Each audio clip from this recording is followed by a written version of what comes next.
बिल्कुल, मुस्लिम आबादी कितनी है ये तो आपने अनामिका बता दिया, लेकिन इसके साथ ही विधानसभा चुनावों में एक और मुद्दा है जो बहुत तेजी के साथ हावी होता नजर आ रहा है, वो है घुसपैठ का।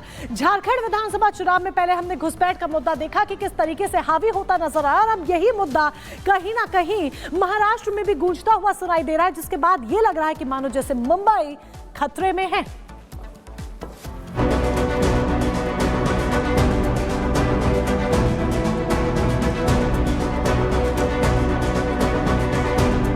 हम एक है तो सेफ है।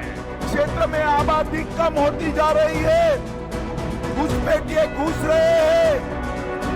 ये नारे सिर्फ नारे नहीं हैं, बल्कि एक संकेत है आपको सतर्क करने का। कैसे हमारे देश के भीतर घुसपैठिए आ रहे हैं, जो आपके गांव, गली, शहर, मोहल्ले में रहने लगे हैं, आपका हक मारने लगे हैं। लेकिन क्या आपको पता नहीं चलता?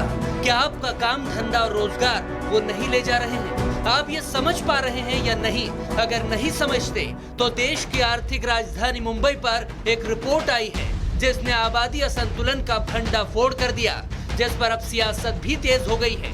वो आपको आगे सुनाएंगे। पहले समझ लीजिए कि Tata institute of social sciences की इस रिपोर्ट के हवाले से बीजेपी ने यह दावा किया है कि मुंबई में रोहिंग्या और बांग्लादेशी घुसपैठियों की संख्या तेजी से बढ़ती जा रही है, और अगर यही हाल रहा तो हिंदू आबादी भी घटती जाएगी। और ये कैसे होगा, इसे आंकड़ों के जरिए समझिए। TISS की रिपोर्ट में मुंबई को लेकर दावा किया गया है कि 1961 में हिंदू आबादी करीब 88% थी और इस दौरान मुस्लिम आबादी 8% थी। लेकिन 2011 तक आते आते हिंदुओं की आबादी 66% रह गई, यानी करीब 20% की कमी दर्ज की गई। वहीं मुस्लिम आबादी इस दौरान 21% तक पहुंच गई, यानी इसमें 13% की बढ़ोतरी दर्ज की गई। और 2051 तक अगर यही हालात रहे तो दावा है कि हिंदुओं की आबादी मात्र मुंबई में 54% रह जाएगी, यानी 12% और घट जाएगी, और मुस्लिम 30% तक हो जाएंगे, यानी 9% तक बढ़ जाएंगे। दावा है कि मुंबई में विदेशी घुसपैठिए बढ़ते जा रहे हैं। इस मुद्दे पर बीजेपी आक्रामक है और कांग्रेस घिरने लगी है। 2051 में क्या तस्वीर होगी मुंबई की? मैं आज जब 2024 में खड़ा हूं तो 11 विधानसभा डिस्टर्ब हो गई है, तो 2051 में तो मुंबई में आधे रह जाएंगे हिंदू। और जब हिंदू की जनसंख्या कम होती है और Muslim population will be more than 35% इन मुंबई, तो ये तो बहुत चिंता की बात है। ना ये दावा किताबी है, ना ये आंकड़े बीजेपी के हैं, बल्कि टाटा इंस्टीट्यूट के रिसर्चर्स ने करीब 3000 प्रवासियों के आधार पर ये जांच की। स्टडी रिपोर्ट में आरोप भी लगाया कि अवैध प्रवासी कम कुशल नौकरियां लेकर शहर की सामाजिक अर्थव्यवस्था को प्रभावित कर रहे हैं, जैसे स्थानीय लोगों में वेतन में कमी और असंतोष बढ़ता जा रहा है।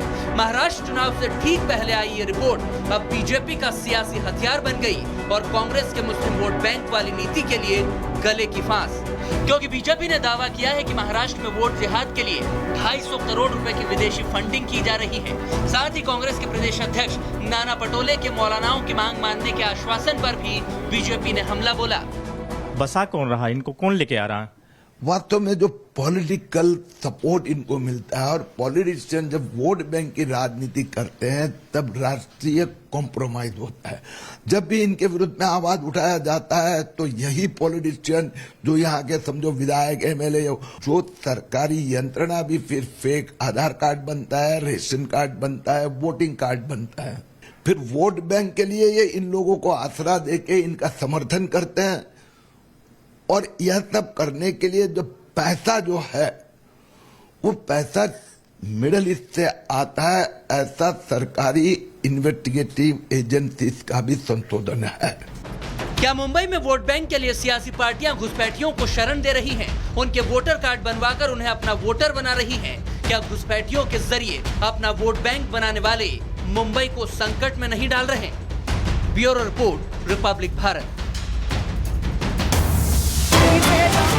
कुपवाड़ा में आतंकियों से एनकाउंटर हुआ है। 2 से 3 आतंकियों को सुरक्षा बलों ने घेर लिया है। नागमार के जंगलों में सुरक्षा बलों का यह ऑपरेशन चल रहा है। तो बड़ी खबर आ रही है यहाँ पे, जहाँ पे घाटी में आतंक के खिलाफ प्रहार देखने को मिल रहा है। कुपवाड़ा में आतंकियों से एनकाउंटर की खबर है और कुपवाड़ा में 2 से 3 आतंकियों को सुरक्षा बलों ने घेर लिया है। नागमार्ग इलाके में, जंगल के इलाके में सुरक्षा बलों का यह ऑपरेशन चल रहा है। सुरक्षा बलों का इलाके में सर्च ऑपरेशन चल रहा है। बीते कुछ दिनों से घाटी में जिस तरीके से यहाँ पर घाटी में शांति में जहर जो घोलने का प्रयास किया जा रहा है, लेकिन सुरक्षा बलों की ओर से भी कमर कस ली गई है काउंटडाउन शुरू करने के लिए आतंक के। बिल्कुल, आतंक के खिलाफ कमर कस ली गई है और मुंह तोड़ जवाब सुरक्षा बलों की तरफ से दिया जा रहा है। अहरावत हमारे साथ जुड़ चुके हैं। अहरावत, किस तरीके से सर्च ऑपरेशन चलाया जा रहा है? जी हाँ, लगातार पिछले कई दिनों से जहां हम देख रहे हैं एक ऑपरेशन के बाद दूसरा ऑपरेशन होता जा रहा है कश्मीर घाटी में। इसे साफ तौर से दिख रहा है किस तरह से सुरक्षा एजेंसीज ने ठान ली है कि जो भी कश्मीर घाटी में बचे कुछ आतंकी हैं उनको जल्द से जल्द मार दिया जाए।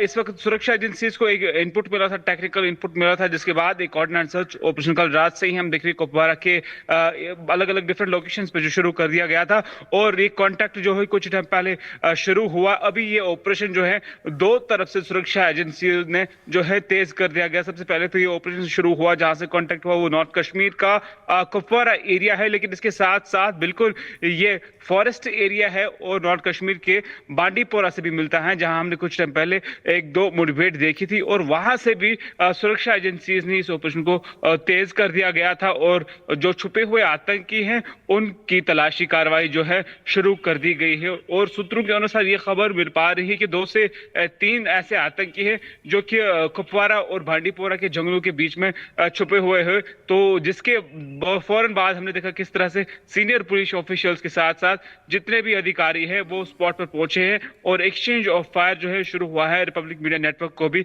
आज भी कश्मीर ने कुछ टाइम पहले कंफर्म किया कि किस तरह से मुठभेड़ जो है शुरू हुई है और जितने भी आतंकी है बताया जा रहा है 2 से 3 आतंकियों के मौजूदगी होने की खबर थी, जिसके बाद ऑपरेशन को जो है अभी चलाया गया। अब देखने वाली बात यह होगी क्या कितना समय इस ऑपरेशन में और लगना है और कब से कब तक इन आतंकियों को मार दिया जाएगा। जी और अहरावत, लेकिन जो इलाका है पूरा का पूरा कुपवाड़ा का वो जंगल का इलाका है, ऐसे में चुनौतियां बहुत सामने आती हैं ऑपरेशन के दौरान। और फिलहाल कितने घंटे ये ऑपरेशन चलेगा और क्या कुछ जानकारी, क्योंकि बीते कुछ दिनों में ये घटनाएं बढ़ी हैं, चुनौती भी बढ़ी सेना के सामने। जी हाँ, बिल्कुल, जहां हम देख रहे हैं अभी मॉर्निंग का समय था जब ये ऑपरेशन शुरू हुआ और लगातार ये पूरा दिन ये ऑपरेशन चलता रहेगा क्योंकि अभी विजिबिलिटी भी साफ हो रही है। अगर अर्ली मॉर्निंग